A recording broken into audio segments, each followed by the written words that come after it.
Hey everyone, welcome back to the channel. Have you ever felt like you're just drifting through life, looking for a user manual on how to be a better person? What if I told you that 2,500 years ago, a man and his students put together a guide that's still changing lives today? We're talking about the Analects of Confucius. Now, I know what some of you might be thinking. Ancient philosophy?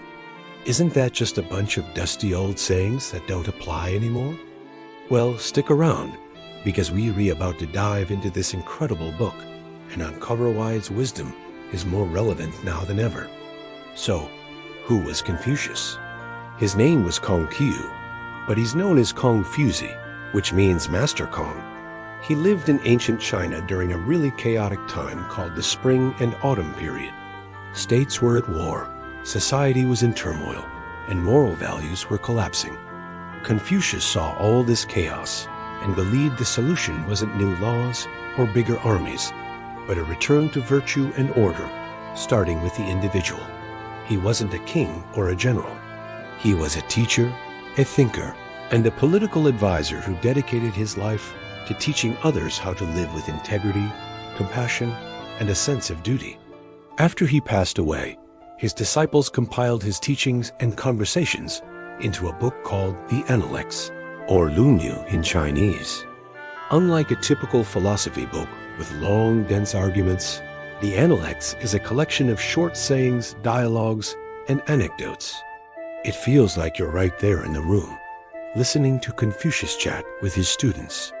It's practical, direct, and surprisingly down to earth. So, what are the core ideas?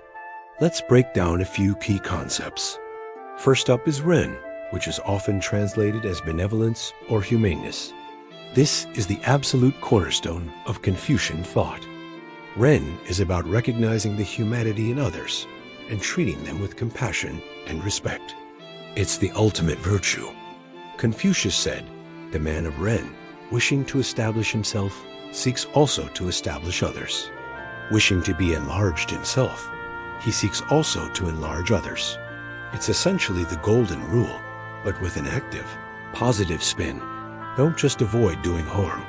Actively help others succeed. Think about it in our modern world of social media and constant comparison.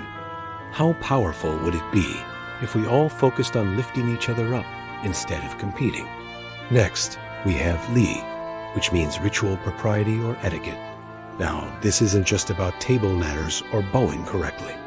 Li refers to all the social norms, customs, and ceremonies that structure our interactions. For Confucius, Li was the outward expression of Ren. It's how you show respect and maintain social harmony. When you hold a door open for someone, say please and thank you, or listen patiently when someone is talking, you're practicing Li. These small acts create a ripple effect, fostering a more respectful and orderly society. Li provides the framework, the how-to, for putting our good intentions into action. Then there's Junzi, the exemplary person or gentleman. This is the ideal person that Confucian teachings encourage us to become. A Junzi isn't born noble. They become one through self-cultivation. They are someone who embodies Ren, practices Li, and is committed to learning and self-improvement. The Analects says, the Junzi is conscious of what is right, while the small man is conscious of what is profitable. It's a call to prioritize integrity over personal gain. The goal isn't to be perfect, but to be constantly striving to be better. It's a journey, not a destination. This brings us to another huge theme, learning. Confucius was a huge advocate for lifelong learning. He famously said, "By three methods we may learn wisdom. First, by reflection, which is noblest. Second, by imitation, which is easiest. And third, by experience, which is the bitterest." He believed that studying the classics, observing virtuous people, and learning from our own mistakes were all essential for personal growth. He wasn't just talking about academic knowledge, but moral and practical wisdom. Education was the path to becoming a Junzi. One of the most practical and profound parts of the Analects is its focus on relationships. Confucianism outlines 5 key relationships: ruler and subject, father and son, husband and wife, elder brother and younger brother, and friend and friend. Each relationship comes with specific duties and responsibilities. For example, a father should be loving, and a son should be filial, meaning he should show respect and obedience. This concept of filial piety, Jia, is huge. It's about honoring your parents and ancestors. Now, in our individualistic Western culture, this can seem a bit old-fashioned, but at its core, it's about gratitude and recognizing the debt we owe to those who raised us. It's the root of Ren, because if you can't be good to your own family, how can you be good to strangers? It's the training ground for virtue. So how can we apply all this to our lives today, thousands of years later? Let's start with self-reflection. The Analects constantly pushes us to look inward. One of Confucius's students, Zhengzi, said, "I daily examine myself on 3 points. Whether, in transacting business for others, I may have been not faithful. Whether, in intercourse with friends, I may have been not sincere.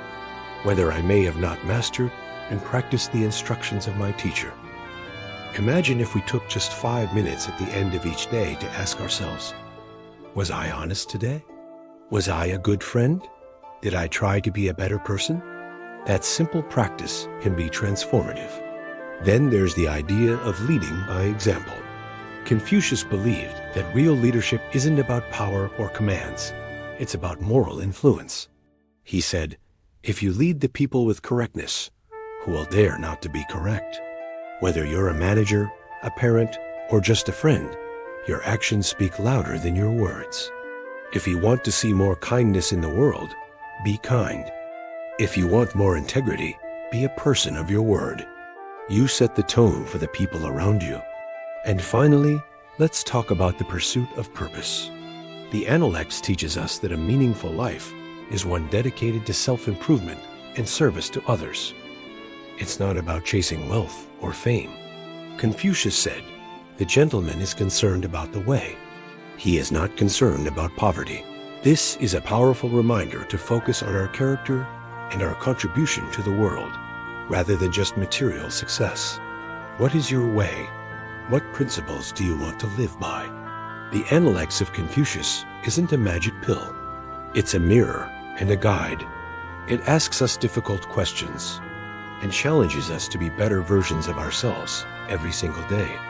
It reminds us that the great project of building a better society starts with the small, consistent effort of building a better self. It's about finding harmony within yourself, with your family, and with your community.